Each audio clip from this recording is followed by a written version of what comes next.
여러분 안녕하십시오. 이신건입니다.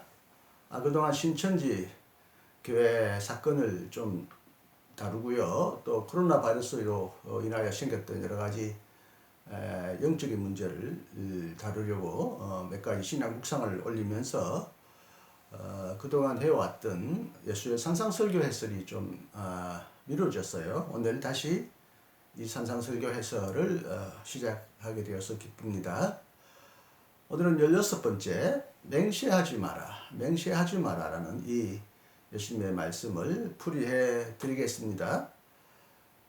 옛 사람들에게 이르기를 너는 거짓 맹세를 하지 말아야 하고 내가 맹세한 것은 그대로 죽게 지켜야 한다는 것을 너희가 또한 들었다. 그러나 나는 너희에게 말한다. 아예 맹세하지 말아라. 하늘을 두고도 맹세하지 말아라. 그것은 하나님의 보좌이기 때문이다. 땅을 두고도 맹세하지 말아라. 그것은 하나님께서 발을 놓으시는 발판이기 때문이다. 예루살렘을 두고도 맹세하지 말아라. 그것은 큰 임금의 도성이기 때문이다. 내 머리를 두고도 맹세하지 말아라. 너는 머리카락 하나라도 희게 하거나 금게 할 수 없기 때문이다. 너희는 예 할 때는 예라는 말만 하고 아니요 할 때는 아니요라는 말만 하여라. 이보다 지나친 것은 악에서 나오는 것이다.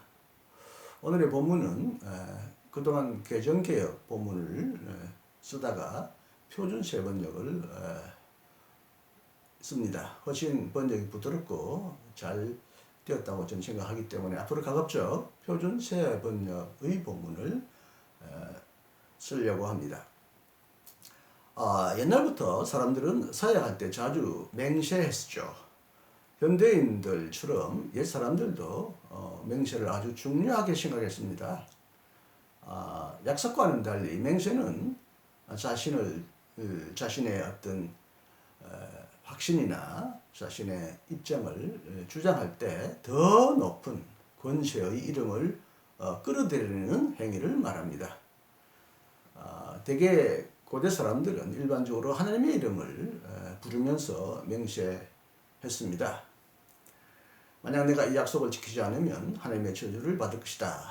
내가 만약 계약을 어기면 하나님이 벌복하실 것이다. 내가 잘못하면 천벌을 받을 것이다. 뭐 등등 하나님의 가장 높은 이름, 가장 존귀한 하나님의 이름을 걸고 자신의 주장이나 자신의 약속을 굳건하게 하는 그런 관행을 많은 사람들은 지금까지 이어내려오고 있습니다. 그러나 하나님의 이름으로 거짓 맹세를 하는 행위는 특히 유대인들 사회에서 엄한 비판을 받아왔습니다. 레위기 19장 12절에 이렇게 말합니다. 나의 이름으로 거짓 맹세를 하여 너희 하나님의 이름을 더럽혀서는 안 된다. 나는 주다. 나의 이름으로 맹세만이 아니라 거짓 맹세까지 하지 말라는 것입니다. 출애굽기 27장에서도 이렇게 말합니다. 너희는 주 너희 하나님의 이름을 함부로 부르지 못한다. 주는 자기의 이름을 함부로 부르는 자를 죄 없다 하지 않는다.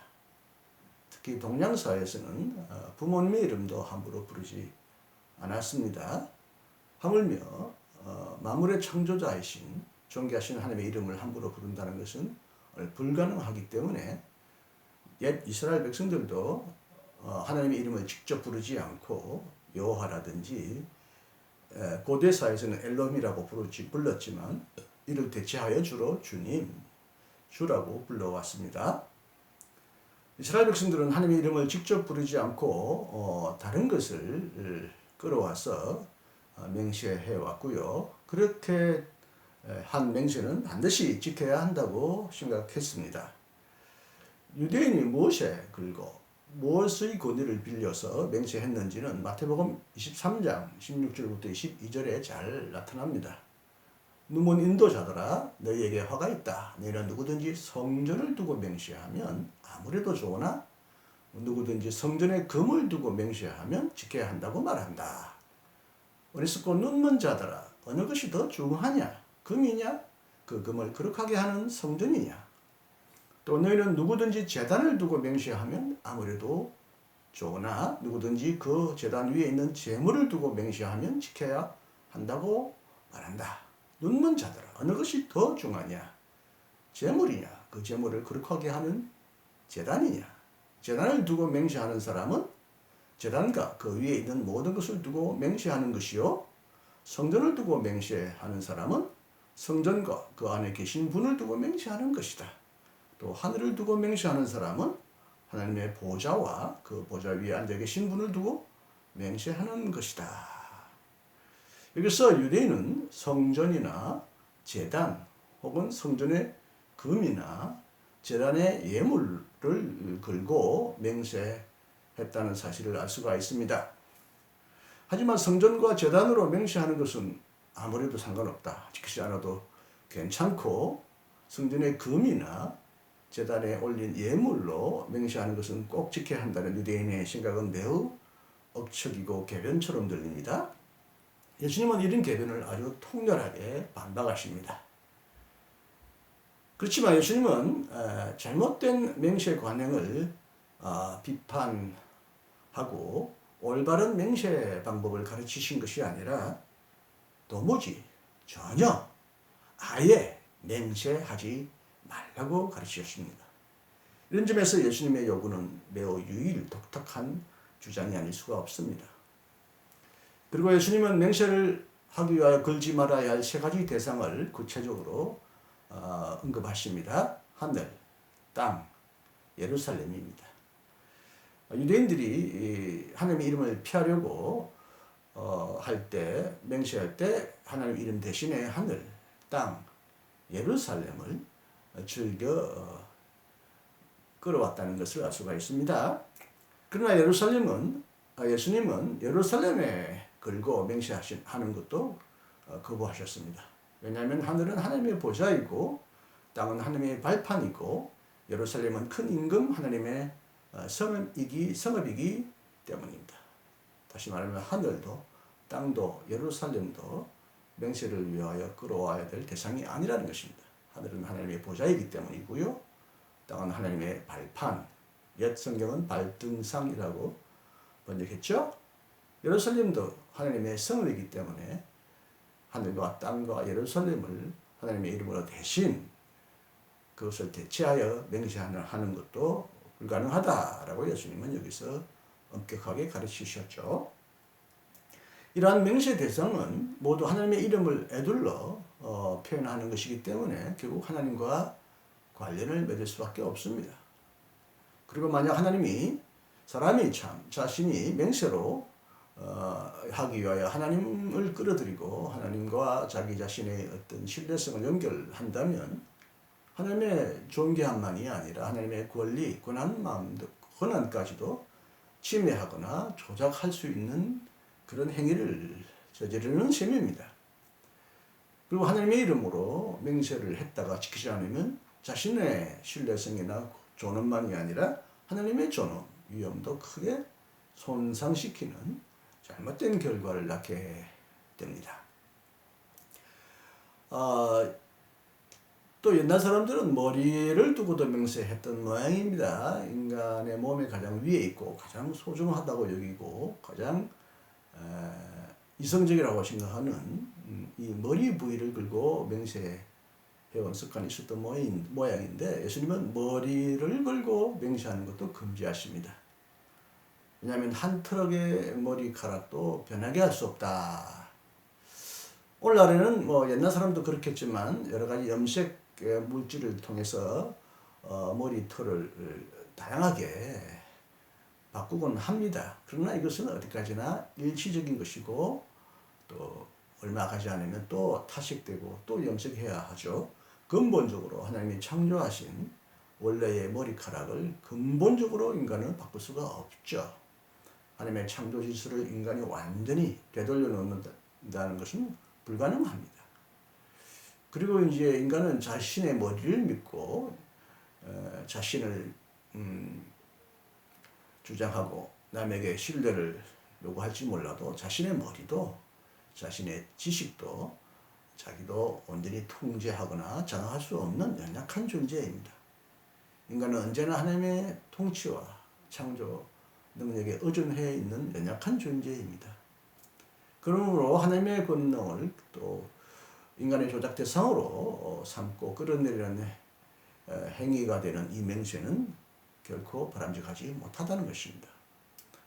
하나님을 직접 끌어들이지 않는 서약도 하나님의 주권을 침해하게 됩니다. 왜냐하면 자신의 미래, 자신의 운명도 자기 자신이 스스로 완전히 장악하고 좌우할 수 없고 하나님의 섭리와 하나님의 인도하심에 따라서 우리가 살아야 하기 때문에 자기 자신의 머리만 믿고 과신하여 서약하거나 맹세해서는 안 된다는 것입니다. 그래서 하나님의 주권을 침해하는 행위와 마찬가지라고 할 수가 있다는 것이죠. 모든 맹세, 진실한 맹세뿐만 아니라 거짓 맹세까지 모든 맹세를 금하신 예수님은 그 대신에 인간이 진실하기를 요구하셨습니다. 너희는 예 할 때는 예라 말만 하고 아니요 라고 할 때는 아니요 라고 말만 해라. 이보다 지나친 것은 다 악에서 나오는 것이다. 그러냐? 네 그렇습니다. 그러지 할 거냐? 그렇게 하겠습니다. 그러지 못하겠느냐? 네 못하겠습니다. 등등. 예 아니요만 분명히 말하면 되지. 그 이상으로 내가 뭐 내 머리를 걸고 하늘을 걸고 하나님의 이름을 두고 맹세한다. 이것은 다 악한 짓이라는 것이죠. 인간에게 두 종류의 진리는 없습니다. 진실한 말과 진실하지 않는 말을 구별할 필요가 어디 있겠습니까? 말을 그냥 진실하면 되는 것입니다. 더욱이 자신의 진실성을 입증하기 위하여 다른 더 높은 존재를 끌어들일 필요가 없습니다. 처음부터 사람을 속일 마음이 없다면, 처음부터 거짓말할 의도가 없다면 더 높은 권위를 끌어와서 맹세할 필요가 없는 거죠. 그러나 죄인이나 거짓말쟁이는 자신의 거짓을 은폐하기 위하여 그 짓을 정당화하고 앞으로 그 짓을 잘 행하기 위하여 오히려 장황한 말로 다양한 대상을 끌어옵니다. 그렇게 함으로써 자신의 부정직함, 사기성을 더 높은 권위 아래 숨겨버리고 더 높은 권위를 거짓을 행할 수 있는 하나의 수단으로 도피처로 삼는 악한 짓을 할 수가 있습니다. 오늘의 본문에서도 예수님은 맹세 속에 숨어있는 속임수를 폭로하십니다. 그리고 인간은 자신의 미래를 자기 마음대로 조정하지 못하며 자신이 맹세한 상대방의 미래도 잘 알 수가 없습니다. 그러므로 예수님의 제자들은 도무지 전혀 아예 맹세해서는 안 된다는 것입니다. 그러나 하나님 앞에서 그리고 또한 이웃 앞에서도 투명하게 정직하게 살아가야 합니다. 죄악과 진실은 하나님 앞에서 숨겨질 수가 없습니다. 설령 사람은 속이고 잠시 자기는 속일 수 있다고 착각하는지 몰라도 하나님은 속일 수 있는 사람은 없습니다. 그러므로 아예 처음부터 정직하게 살고 정직하게 말하면 되는 것이지 무슨 맹세를 걸고 자신의 정직성을 굳이 정당화하려고 할 필요가 없다는 것입니다. 정직하면 되는 것입니다. 더 이상의 것은 필요가 없다는 것이죠. 우리도 오랫도록 맹세하는 일에 매우 익숙했습니다. 물론 약속은 또 아름다운 일이고 약속도 중요하지만 약속과 달리 앞에서 말한 대로 맹세는 어떤 다른 높은 권위를 끌어들이는 행위입니다. 물론 약속도 엄밀하게 말하면 자신의 어떤 신뢰성, 자신의 능력을 믿는 행위이긴 합니다만은 그래서 약속과 맹세가 흔히 잘 구분되지 않을 수가 있습니다. 어떻게 보면 여기서는 약속과는 달리 더 높은 권세를 끌어들이는 맹세를 거부했다고 하지만 약속도 사실은 참 허약한 것입니다. 약속해도 그것을 다 지킨다는 보장이 없습니다. 뭐 이중 삼중으로 수많은 어떤 확인서를 받고 도장을 찍고 뭐 인감 도장을 찍고 해도 수많은 사람들이 그것을 조작하고 문서를 사기치고 남을 속이는 사람들이 얼마나 많습니까? 진실한 것이 가장 중요하다는 것이요. 그 외에 뭐 약속이나 혹은 이제 더 지나친 맹세는 얼마나 교활하고 부질 없는 행동이고 또 어떻게 보면 거짓말을 조장하고 은근히 두둔하는 그런 하나의 도구로 악용되느냐 하는 것입니다. 우리도 뭐 이렇게 안 하면 내가 뭐 하겠다, 내 손에 뭐 장을 지지겠다. 뭐 어떤 사람은 내가 뭐 하면 뭐 강물에 뛰어내리겠다. 뭐 하지 못하면 뭐 어떻게 하겠다. 이렇게 호언장담하는 사람들이 들어있고요. 특히 정치가들이 그런 호언장담을 많이 합니다만은 그 총선이 가까이 다가오지만 우리 그 말을 못 믿습니다. 믿을 필요가 없습니다. 나중에 그가 그 약속한 것을 얼마나 지키는지 되돌아보면 대부분 압니다. 물론 약속을 할 때는 진실한 생각을 했겠지만 상황에 따라 또 여러 가지 변명을 둘러대며 약속을 못 지키었다고 말하는 경우가 허다합니다. 진실한 사람은 말없이 행합니다. 말이 많은 사람은 사실 그 말 속에 끈질 것이 적고요. 말을 많이 하는 것은 자신의 신뢰성을 확신하지 못하기 때문에 자꾸 말을 더 못하는 경우가 많습니다. 우리 설교하는 분, 저처럼 강의하는 사람들도 가끔 그런 약점에 빠지기 쉬운데 한마디, 적은 말이라도 진실한 것이 가장 중요하다는 것입니다. 우리도 무엇에 걸고 뭐 안 하면 뭐 하겠다고 그렇게 확언하고 맹세하는 버릇은 버리지 못하지만 이렇게 많이 하면 할수록 자신의 맹세가, 자신의 약속이 얼마나 허약한 것인지, 우리가 얼마나 약속을 잘 지키지 못하는 것인지 거꾸로 증명하는 셈이 됩니다. 특히 그리스도인들은 얼마나 진실하고 믿을 만한 것인지, 그리스도인들은 이제 인간관계에서는 약속도 하겠지만 흔히 뭐 하나님 앞에서 맹세하거나 서약하는 경우도 있습니다. 모든 서약과 맹세가 다 나쁘다고는 볼 수 없지만 그러나 지나친 맹세 혹은 맹세에 자신을 너무 걸고 넘어지는 것은 결국 자기 자신도 걸려 넘어지는 우를 범할 수가 있다고 생각합니다. 오늘의 이 핵심은 맹세하지 말라는 것이고요. 진실하면 된다는 것이지만 결국 사람들은 이래저래 거짓을 둘러대기 위하여 그것을 정당화하기 위하여 맹세를 한다는 것이고요. 그래서 맹세하지 말라고 예수님은 말씀하셨지만 오늘의 진짜 핵심은 진실하라는 것입니다. 맹세하지 말라는 말보다는 진실한 말만 하라. 정직하게만 하라. 정직하게 살아라는 뜻이겠습니다.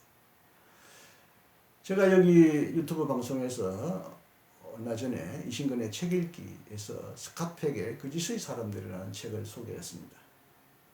이 책은 사람들이 왜 거짓말을 하는 것인지, 거짓말의 동기가 무엇인지, 이 거짓의 영, 거짓을 하는 사람들의 이 괴략에 어떻게 대처해야 할 것인지 여러 가지 이제 심리학적인 좋은 설명과 대안을 제시해주는 스캇 팩의 책도 한번 아울러 이 강의와 더불어 보시면 이 강의를 더 깊이 이해하는 데 도움이 될 거라고 믿습니다. 부족한 강의를 끝까지 들어주셔서 감사합니다. 아직도 코로나가 가시지 않았습니다. 진실하게, 투명하게 살면 어려움도 극복할 수 있고요. 거짓은 거짓을 낳고 사기는 사기를 낳기 때문에 우리를 더 힘들게 할 수도 있습니다. 우리 그리스도인은 제발 뭐 대단한 아름다운 선행을 못하더라도 매사에 진실하게 말하고 정직하게 살도록 노력하십시다. 감사합니다. 오늘도 행복하십시오. 다음 시간에 또 만나겠습니다.